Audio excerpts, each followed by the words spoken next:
Welcome to a session on collaborative couples therapy. I'm Dr. Richard Long.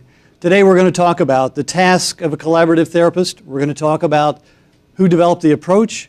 I'll provide you with a consultation session and fill you in on what we're talking about, what we mean by a consultation session, and then we'll talk about some questions for discussion after you've taken a look at the clip. Let's begin by talking about the task of a collaborative therapist. One of the first things a collaborative therapist needs to do is to find the voice of the other partner. The idea here is that they're coming in with something that's unexpressed, and your job as a therapist is to help give that voice expression. The other thing you want to do is turn those fights into intimate conversations. The couple came in, they're saying we fight too much, and they're saying one of the things that we want to have happen here is we want to be able to talk with each other, and that's the task of a collaborative therapist, to leave them with the impression that they know how to talk rather than they know how to fight. The other idea here in terms of a task is to create a perspective in which they're able to get above the fight and recognize what's underneath that and begin to talk about that as opposed to those surface kinds of issues. The next task is really a difficult one, and that is, as a therapist, your challenge is to provide empathy with the partner as a therapist you like least. The idea here is to recognize that something is happening, and that something that's happening is that you're creating an enemy in that room, and you need to do something to make yourself a friend. And that means that you empathize with the person who's having the most difficulty with you, or that you're having the most difficulty with as a therapist. And finally, your work is to get them to understand that you're a consultant to that marriage. This is not your marriage. It's a marriage in which you're able to observe it, you're able to talk about it, you're able to get them to talk about it, but it's not your marriage, and you need to provide a little bit of distance, a little bit of objectivity, and help them take a look at what's going on there. The approach was developed by Dr. DanWile, and here's a photo of Dr. Weil. It's based on ego analysis developed by Dr. Bernard Applebaum. Dr. Weil has a private practice in Oakland, California. He's a clinical psychologist. And one of the things that he does there is that he provides a lot of workshops for professionals who want to learn how to do the work. He's also an author of a book, and you'll see a jacket cover coming up there in a second.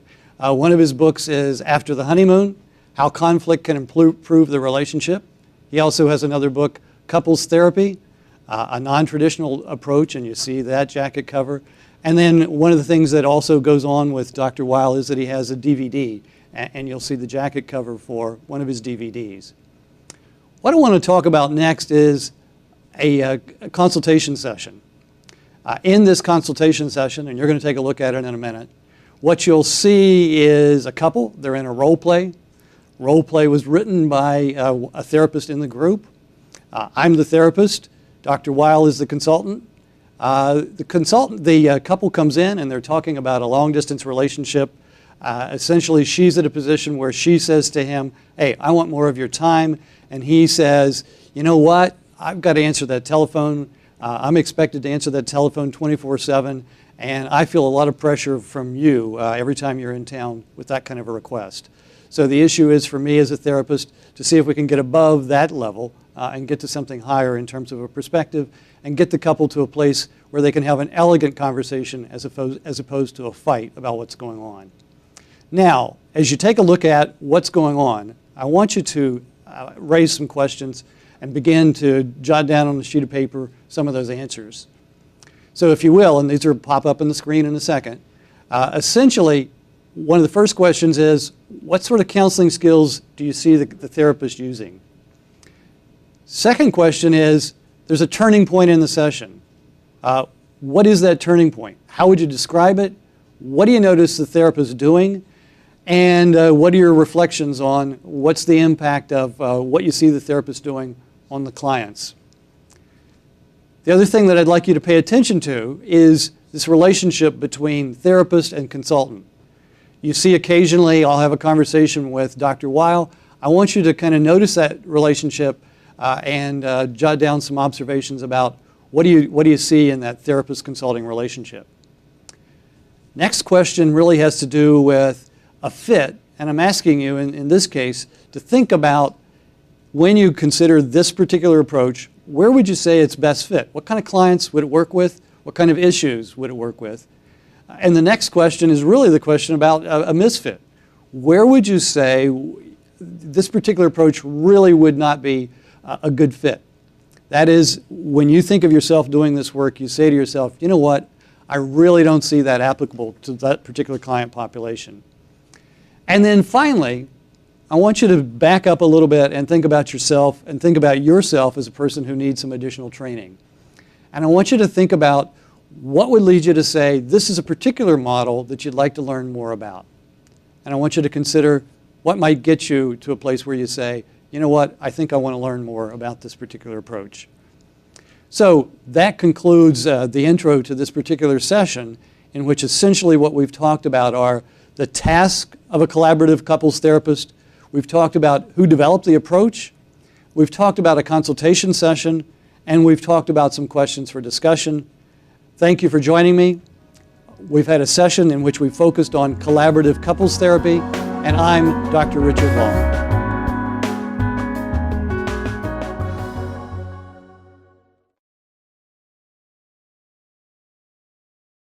Good morning, and glad you guys could make it this morning. So let's begin. Would you tell me a little bit about sort of what brought you here today? Well, we haven't even seen each other for 3 months, and you wouldn't even put the phone away. I was checking my text for the information that you asked for. I told you could find that later. I didn't want to forget, because you said before that you didn't want me to make plans at the last minute. I figured I'd get it now for you, because you wanted it. And then you answered a call. No, then you took the phone away from me. You're just like a 20-year-old who needs constant stimulation, always on your BlackBerry, text, calls, all of it. I have clients who have crises. I need to see if they're having a crisis. If they call, I need to talk to them. They can leave messages when you're with me. I have an obligation to the people who I care for. Well, that's how I feel. You should just put your phone away. Don't you have anything to say? No. I've never had anyone react this way. People know sometimes that I have to see a client if they call. I need to see. I can't just check a message later on. Well, that's how I feel. So is this what it's like for the two of you a lot? When we talk about this stuff, yeah. Yeah. What's that feel like for you? It feels like I'm not very important. You know, what I'm bothering to make this time to be together, and it's not really like being together. Wow. It's like I'm one of his many sources of stimulation, and the other ones come first. You know? I could be saying anything, and if the phone rings, he's gone. Any phone ring could be a client who really needs me. Hold on just a second, Jim. I'm not really important. Is that what you said? Well, I'm just one of the things, you know, and that's not... I'm the one who's here, flesh and blood, so it seems really stupid. Okay. Sometimes one of the things I like to do is kind of listen to you, see if I get it, you know, and I do that for two reasons. One is to make sure I'm understanding, and the other is to kind of check out with the other person what's going on. So if I could, I'd like to sort of come over here and see if I can get this. It is that you're not feeling very important right now. And sometimes it feels like the other aspects of his life are more important. Yeah, he's squeezing me in between calls. Okay. You feel squeezed in. Okay. And waiting, I'm waiting. Like, I feel disrespected. Disrespected. Jim, there are times when I feel disrespected. I feel like I'm not as important as the sort of other parts of your life. And I guess that makes me feel, help me out with that. I feel impatient. Okay. I want to be more important. Okay. I feel impatient with what's going on here, and I want to be more important. Got that right? Yeah. Okay. I guess I want to be more important, but I'm feeling now kind of like he's an idiot. Okay. So. And Hearing that, Jim, what That I'm an idiot? Yeah. Not a fan. Hearing that, what's it like to hear that? It's not that I'm trying to disrespect her. The issue is that I have these obligations, and I would love, I mean, she is important to me, and I want her to be an important part of my life, but I can't just drop, a call because if my client calls, it could be something really important. It could be a crisis, and that's what I think of every time my phone rings. So I can't just ignore that. I would love to be able to pay more attention to you, but when people are relying on me, I can't. I can't just ignore everything. I can't put my phone on mute. Okay. Hold on a second. Let's see. Chris, one of the things you need to know about me is when the phone rings, people are in crisis. I think that's what. Yeah. Okay. That people are in crisis, and I feel really compelled to be able to respond to them, and so both things are happening. You're really important to me. You matter very much to me, and my clients or the people on the other end of the line mean very much to me too. And hearing that.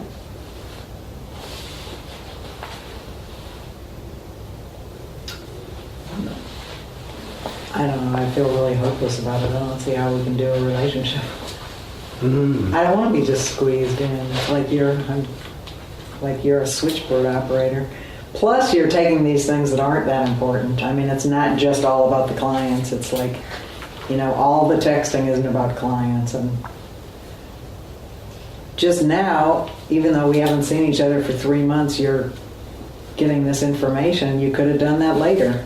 It's just like you have this reflex to take some more stuff in. Okay.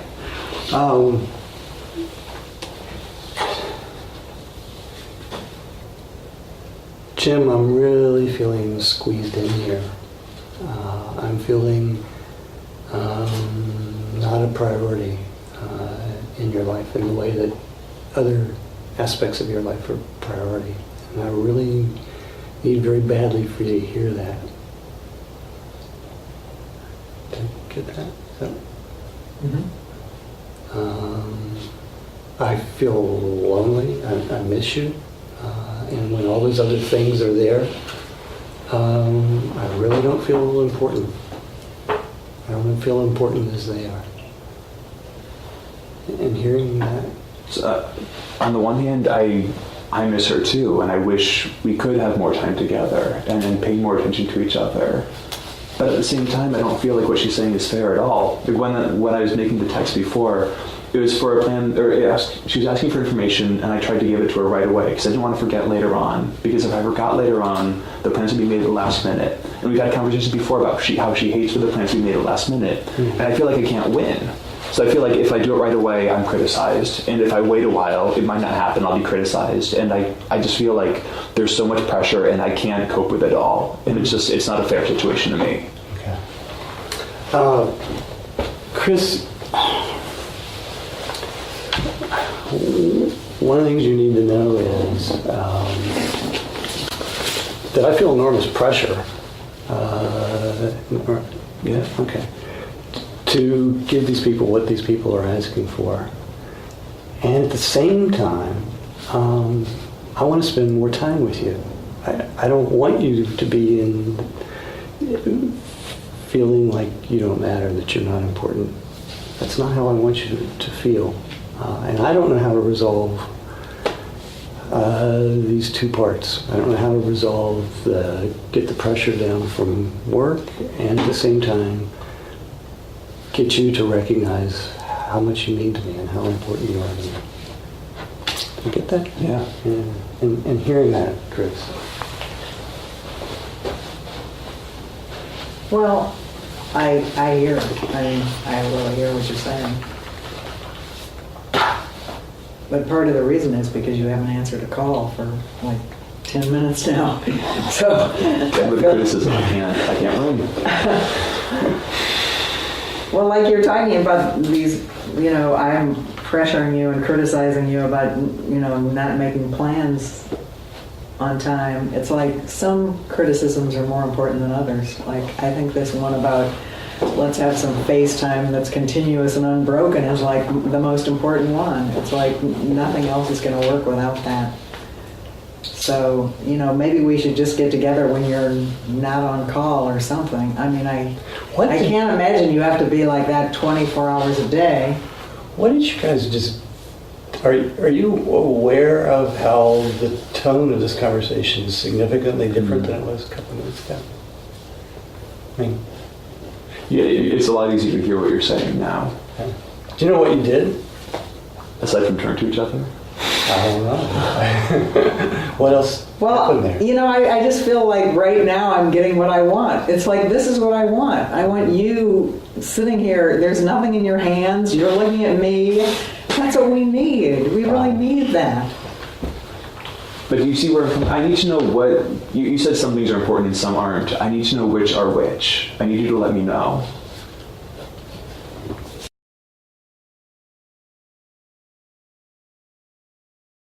All right, well, you really got a year when you said for Chris, I'm feeling I'm not a priority, I feel lonely, I miss you, don't feel important. She said I don't feel important, and I don't know if she said the other things.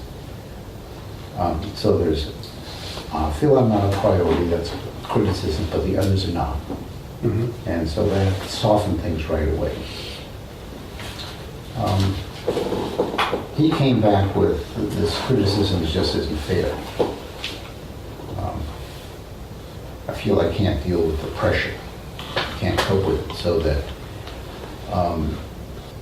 to which, and I guess this was probably the key comment you made, you said for him, I need you to know that I feel enormous pressure.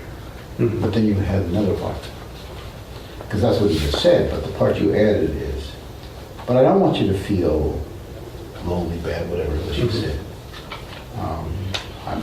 And I don't know what to do about it. So you added two elements. Mm-hmm. And you made it a platform statement, because you're saying how both persons' positions make sense and how they're stuck in something. And that changed the tone. Now, of course, your response to it was, well, what I really like is that you haven't phoned me. You haven't used the phone in this 10 minutes we've been talking. So, I don't know whether it was that moved you, or whether it was the statement that he made that moved you. But anyway, something did, because the tone was different. Mm-hmm. And then you, which is good, you said, do you realize the tone has changed? And then you just reaffirmed, well, I'm getting what I need, that's why it's changed. Anyway, so that's where things turn, and what you noticed. Mm-hmm. All right, now, what's the issue at the moment we're dealing with? Well, we have the happy little campers who've connected, and it feels almost like they're moving into a problem-solving kind of thing here. Yeah, well, the problem solving is fine. Now, there is a leftover direction that you could go at this moment, Okay. which would be, if I heard it right, they haven't met in 3 months. So you'd want to find out what that's about, and if you find out what that's about, then you could really get into how Chris might have a whole different expectation. This is the only first meeting in a month about what she'd be hoping and wanting, and how she'd be disappointed because she had something else in mind. I missed that. Okay. I missed that completely. So, but then you need some information about Yeah. what the relationship Yeah. is given 3 months. Okay. So, tell me again. Oh, well, here's just questions. Like, well, you haven't met for 3 months, and what is the status of the relationship? Okay. And leading up to, what are your expectations about the meeting? Okay.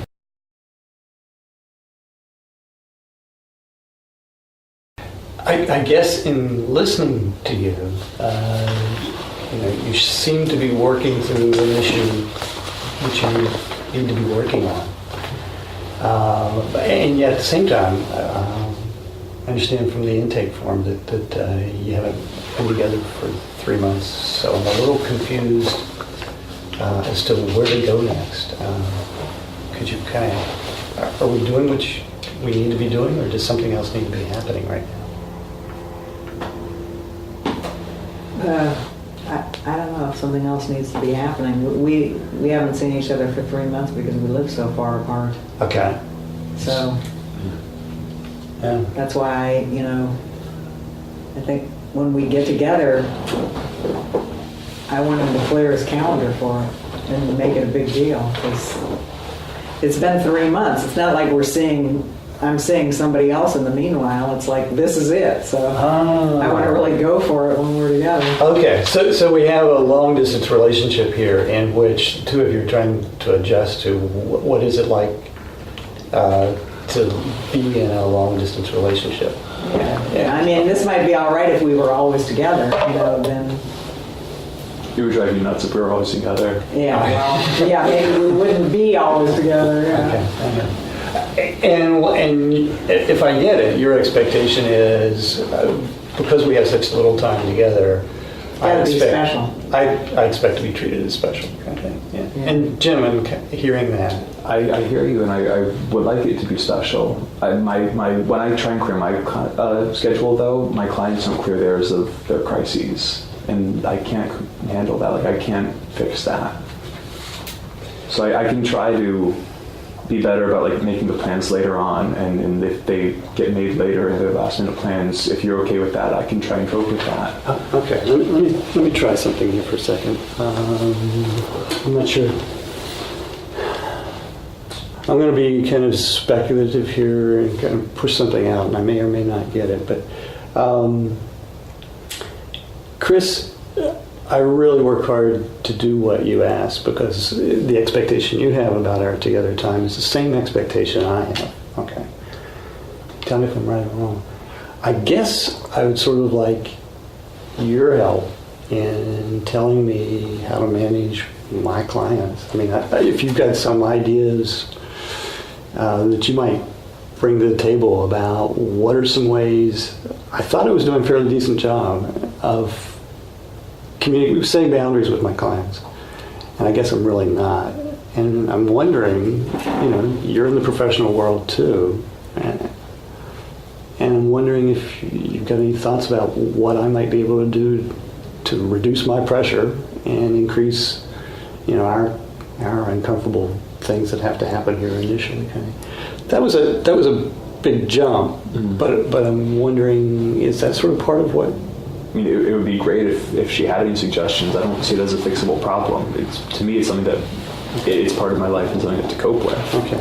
But I guess, Chris, hearing that, what are your sort of... It seems like an unworkable thing. Like if it's just a temporary thing until something else happens, or you get some other work, or you get through this phase, then that's different. But it seems like you can't. How could somebody live like this? It seems like if you're going to have a practice like that, you have to have a partner so you can take turns not being on call, because how can you be on call all the time? How can you do anything? Okay, let me see. Chris, Jim, here's what it is that I'm experiencing, and that is that you're in a work situation that's untenable. It's not a work situation where adding a little bit here, and that is you have support where you work, or you work in something that seems easier for you in terms of boundary setting and all that kind of thing. And so I guess what I would say to you is this is enormous pressure that you're under, and I'm wondering whether the solution isn't, outside of, reconfiguring, get a partner, get somebody to kind of help you out here, because I don't like seeing you have this enormous pressure. I don't like what it's like for you to bring the pressure into our couplehood kind of thing. I mean, I feel bad when that's going on. And I don't want to be in a situation where I feel like I have to nag you or hit you over the head to get our attention kind of thing. I guess sort of in hearing that. What's that?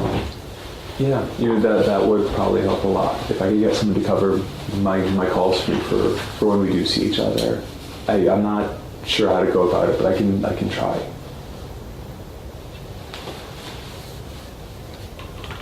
I kind of see that it's not your fault and it's not anything about how you feel about me. No, it's not. Yeah. So, how do you feel about each other right now? Very close.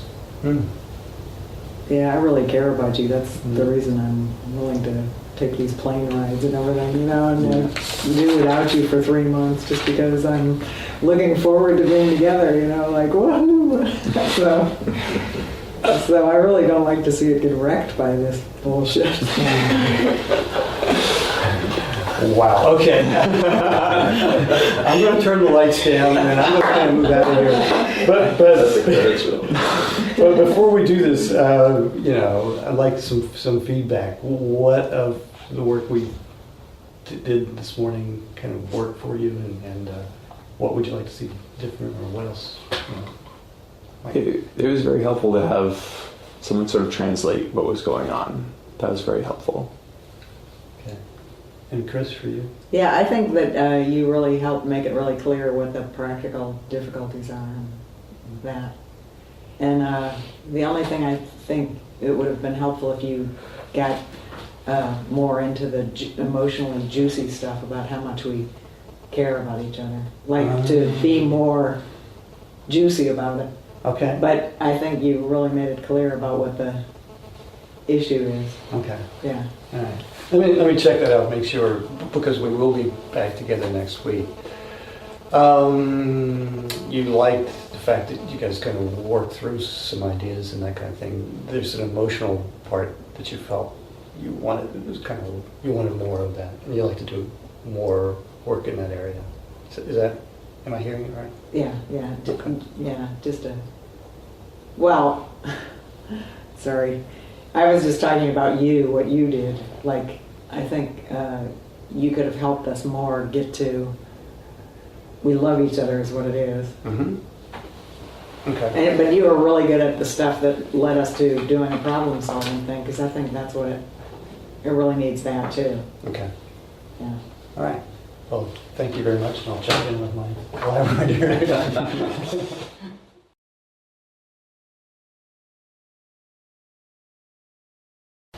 All right, well, I mean, the lovely moment was when you said, "I can try." Was it? So where did that come from? So I want to ask. Okay. I didn't even say, well, that's a different tone than the other, and it's, you're, I guess, I don't feel understood or what you're feeling, but then that's, could you say what led up to that? I try. So that's one thing. Mm-hmm. And then another is, I had in my mind to get back at some point, though maybe it'd be another session, your comment about if we spent more time together, it'd be awful. Yeah. Just tag that one.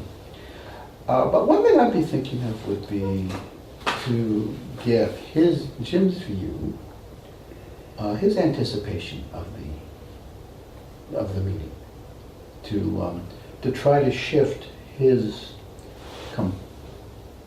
defending himself to wishes and fears, like what he was hoping from the CEO, or what he was afraid might happen. Mm-hmm. I don't know where that would lead to that. Mm-hmm.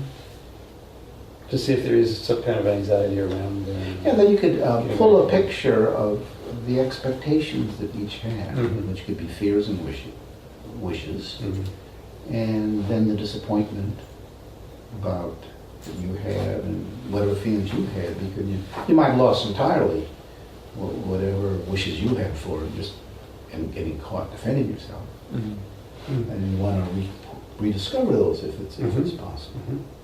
And it could go either that there is, after not seeing each other for 3 months, there is that it's just a wish to really make it great, or there could be a fear about how it would go wrong. And then you just get this overview platform about, what happens in the relationship these days in anticipation of that, and make it almost into a movie. Yeah, the whole idea of distant relationships, and is this one a good candidate for that or not? Because, what people do is they get into a fight. Well, here is the gotten wish, or the whatever, dream, and just to take them through what people usually don't talk to one another about. This is what I was hoping, this is what I was afraid of. Being away from you has left me with these kind of feelings. Here's the hopes I have about how the relationship will develop. Here's the fears I have about how it won't. And this gives a big picture. Okay. Now, you can ask a question and it goes nowhere, and then you have to give up, but it might go somewhere. Other thing I thought about with Jim is he does this not fair, sort of like the middle child kind of thing. And I was trying to figure out, would I go with that or not go with that? Well, any way in which you can change that, all power to you, and you did. Okay. I mean, that's the mark. I can try. Well, I mean, that's first time he hasn't said this isn't fair. Yeah. That was kind of, it was like he moved from there, so it's like, it's gone. Yeah. Anybody else feedback or whatever? Let's start with you guys. Yeah. You did a great job. Very soothing presence, and I felt like I was trying to hold on to the negative emotion and not let in, but it was very good, and I think it was really helpful for me when you were less critical. I felt I couldn't really hold on to the defensiveness anymore, and so you affecting her, affecting me was really good. That's a nice statement. Wow. That's It sure is. That's how it was. Yeah, so that's answering the question. Well, where did the "I could try" come from? Yeah. And you're saying, well, there was a softening there, and that got me to feeling less defensive. Yeah. Chris? I really appreciated the way you, I was sitting there thinking, I kind of want to go to problem solving on this, but not really feeling like it was really appropriate. And then the way you enlisted me as a professional person who might have some good ideas about how to deal with this, that was really great. Yeah. And it totally bypassed the whole idea that this has anything to do with me not being important to him. It just showed him as a person who's really caught in a predicament. Yeah. Oh, that made you realize that. Yeah. What you said. Yeah. And part of it was I was trying to do the couple piece. That is your contribution to his reducing his anxiety could be what. Yeah. I didn't want to ask you, so what can you do to help him out? I wanted to. It kind of acknowledges that I might be feeling a little bit like superior because I'm coming with my calendar cleared and he can't manage that. Right. Like earlier I said he was an idiot. Yeah. Well, so when you appeal to me as a person who knows how to deal with these things, because here I am, Right. I'm ready for it and he's not. Yeah, you also said that you didn't feel important, and I was trying to get Yeah. you that you are important. Yeah. That was the other part. Yeah.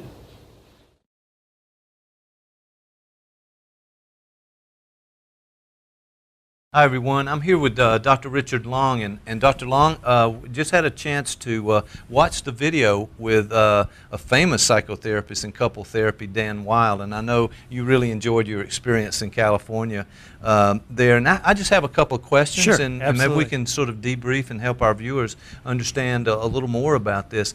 Now, I noticed that one of the questions that you asked before the role play had to do with basic counseling skills. I noticed that you spoke with one member of the couple throughout the session. You were that person. Can you talk a little bit about that approach, what it means? Sure. What I was using there was called doubling. And in doubling, essentially what the therapist is doing is they're listening very carefully to what's being said by one partner and then turns to the other partner and basically says, taking their voice of the first person, and comes back to them and says, here's what I heard your husband or wife say. Okay. The idea is that you're one, getting under some stuff that's probably not been expressed before, Okay. and trying to give that some kind of voice. You're also kind of slowing things down as you sort of do this reflect, and it becomes a sort of double reflection. Okay. Well, it sounds a lot like the speaker-listener technique from the behavioral therapy approach. So, is that true? Not quite, because what's happening is, if you think of the work of Gottman talks about this Okay. idea of flooding, and he says, one of the problems you have with speaker-listener is couples can't do it when they're angry, or when they're pouting, or when they're sad, or when they're mad at each other. So what this approach does is it says, okay, there might be some flooding going on, and if that's happening, one of the ways to kind of slow that down a little bit is for the therapist to be the intermediary. Okay. So in a sense, I am in fact trying to capture some stuff, but I'm probably also doing a little bit of my own sort of interpretation of how I understand what's going on as well. Well, I mean, you could be accused of putting words in the client's mouth. Mm-hmm. Now, what was really going on there? I think that's pretty accurate. Because if you think about, for example, what happens to couples, I mean, sometimes they move into this place where they go, you're a stupid idiot. They'll go to this place where they label the other person.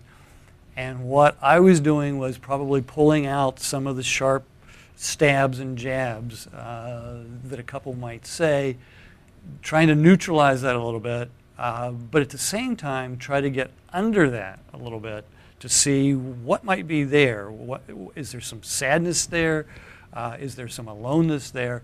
Giving voice to that, and then watching to see how is the other person going to respond to that. So, was I in fact, sort of taking, and using my own words? Yeah, that's what I was doing, and I was doing it in a lot of ways to create a little bit more of an elegant conversation between the couple, as opposed to one where nothing really gets said or done that's really significant.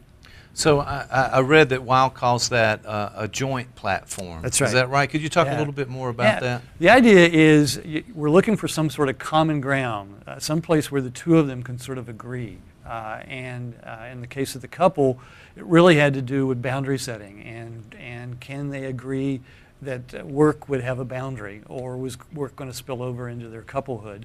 And essentially, by listening to each other, they were able to kind of agree that's the place where we need to be, and we do need some couples time. We do need some time that's sacred and that's ours. Okay, interesting. Now taking into account that this was a training session with one of the top couple therapists in the country as your collaborator, what did you take away in terms of counselor skill, counselor training here for our program? Yeah, it's pretty basic, Dr. Baltimore. Essentially, it's a couple things. One is you have to practice to get good at this work. And the other one is the value of feedback. What happened was I got stuck at a particular point in that session, and here I have this top flight collaborator ready to kind of say to me, hey, here are a couple directions you could go. And I think that's probably a critical thing to take away, that our students need practice. They need to not talk about doing therapy, they need to do it. Get out there and experience what it means to try to do this work, and at the same time some feedback. What's working, what's not, what are some directions that are working, and what are some directions that perhaps are not getting growth to happen there. Well, this concludes this particular videotape, in which we've been taking a look at some work that's basically called collaborative couples therapy. In the opening, what we did was we took a look at this approach, took a look at its originator, and then moved to a role play session in which essentially I did some work, and Dr. DanWile basically collaborated with me on that work, gave me some feedback on what was there. And then I had the opportunity today to work with Dr. Baltimore, in which essentially what we did was sort of do a debriefing and take a look at and reflect on the work that was there. So thank you for watching. I'm Dr. Richard Long, and with me has been Dr. Michael Baltimore. Thank you. Thank you.